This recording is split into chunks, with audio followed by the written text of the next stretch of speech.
Bien, vamos a responder preguntas de nuestros compañeros que están por internet. No olviden de darnos like, ¿verdad? Muy bien. Entonces,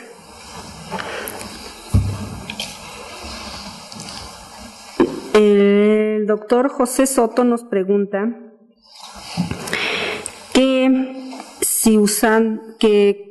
¿cuál de los dos fármacos es mejor para el cráneo hipertensivo, propofol o tiopental? Esta pregunta, pues yo se las puedo responder. El tiopental sigue siendo el medicamento, el estándar de oro para cráneo hipertensivo. La mayoría del manejo que damos a edema cerebral, pues va, como les comentaba, va ligado a cráneo hipertensivo, por lo tanto nos guiamos con las guías que están en este momento actuales, y todavía sigue siendo el tiopental el fármaco de elección.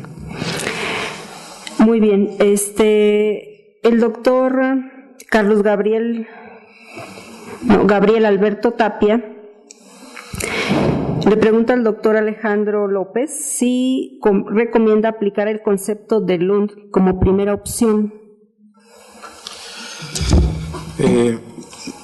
No. Mi experiencia en el manejo del cráneo hipertensivo y el edema cerebral en el ámbito de quirófano es muy diferente al ámbito de la terapia intensiva. El estar en quirófano y estar calculando, si recordamos la diapositiva, 5 o 6 fármacos, apegarnos 100% a la terapia de Lund no es muy práctico en quirófano. Las guías americanas tienen una evidencia muy fuerte. Yo creo que podemos obtener lo mejor de los dos protocolos y mantener una presión de perfusión cerebral. Yo no lo bajaría, yo no lo bajo, de hecho, a 50 milímetros de mercurio. Se me hace de riesgo, no lo he valorado, o sea, no se me hace como correcto bajarlo y tomarle una gasometría, una saturación venosa. No, yo no lo aplico. Lo que yo tomo como valioso de la terapia de Lund es el uso de manitol, por ejemplo, de albúmina. Lo usamos muy frecuente en el quirófano para el manejo del edema cerebral. Sí, gracias. El uso de anticonvulsivantes no es rutinario. Respondamos también que sí se dan constancias por este medio digital también.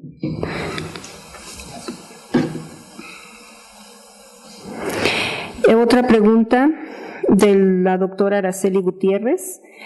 Dice, ¿cuál fármaco se considera de mayor beneficio para limitar el edema cerebral? Un fármaco solo no hay. En alguna ocasión que hablábamos de protección cerebral, no hay una varita mágica o la ampolleta contra el edema cerebral. Son muchos los factores fisiológicos que están alterados. Entonces, no podríamos tener así un solo fármaco como tal. Presión de perfusión baja, pues tendremos que ponerle aminas, por ejemplo. Trauma extenso con un edema igual extenso. El uso de tiopental, ya lo ha comentado la doctora, es un fármaco de elección. No hay un fármaco mágico. O sea, hay que restituir los parámetros fisiológicos de presión, de oxigenación, de ventilación. O sea, es el manejo anestésico lo que va a limitar la magnitud del edema cerebral. Sí, gracias. Dice, otra pregunta de la doctora Tania Martínez. Dentro del manejo anestésico, ¿se contempla el uso de vasopresores? ¿Y cuál de ellos tiene mayor beneficio?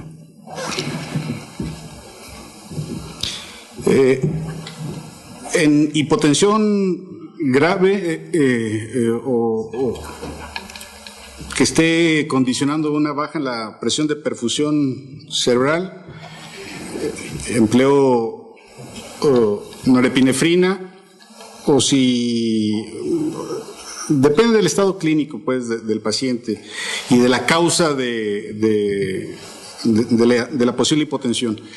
A veces con ajustar nuestra infusión de propofol o del narcótico que estemos usando es suficiente para recuperar. Si aún así el paciente no recupera sus valores normales de presión arterial media y en consecuencia de presión de perfusión, iniciar con Norepi, o algunos compañeros utilizan dopamina para lograr este efecto. Yo utilizo norepinefrina de entrada. Gracias. En relación a la presión arterial, el doctor Arturo Sandoval, de Culiacán, Sinaloa, nos hace la referencia sobre la terapia LON, que maneja presiones de 50 milímetros de mercurio, y dice que sí, pues es adecuado.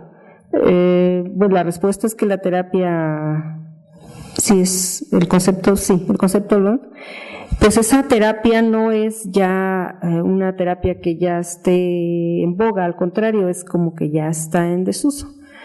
Las nuevas guías nos recomiendan presiones arteriales un poquito más elevadas, más hacia la normotensión. En relación al manitol, en respuesta al doctor José Soto de Monterrey, efectivamente el manitol lo usamos de preferencia en cráneos cerrados, y sí, efectivamente podemos decir que en edema cerebral puro, porque como comentaba el doctor Alejandro López, cuando tenemos manejo de los vasos, tenemos el cráneo abierto, donde tenemos otras estructuras que van a favorecer el sangrado, pues tratamos de limitar un poco eso. Entonces sí es una alternativa en el edema cerebral puro, digámoslo, en el primer escenario que pusimos de paro cardiorrespiratorio, donde hay un edema cerebral difuso, donde no vamos a tener una apertura de ese cráneo, pues puede favorecernos más el manitol. Creo que es la mejor decisión de su uso. Y bien, muchas felicitaciones. Estamos muy agradecidos con sus preguntas, con su interés. Y no sé si una más nos dicen aquí, y yo creo que esta es importante, los esteroides. No, hay suficiente evidencia, hablando de lesión cerebral traumática, hay evidencia que se asocia a una mala evolución. Estuvimos emocionados con el uso de esteroides en la lesión medular, también ya vimos que ya se demostró que tienen mala evolución. En trauma no cabe. Hay modelos, estudios en animales que si utilizas el esteroide antes de la lesión, puede mejorar el edema. Y esto, pues el trauma craneoencefálico grave, pues no lo programamos, ¿no? A menos de que seas boxeador o no sé, pero el trauma quirúrgico, ese sí, yo creo que ahí sí cabe el esteroide, no sé qué opinión tenga la doctora. El trauma quirúrgico de la retracción, por más manos finas que tenga el neurocirujano, pues va a provocar ahí cuando menos un edema local.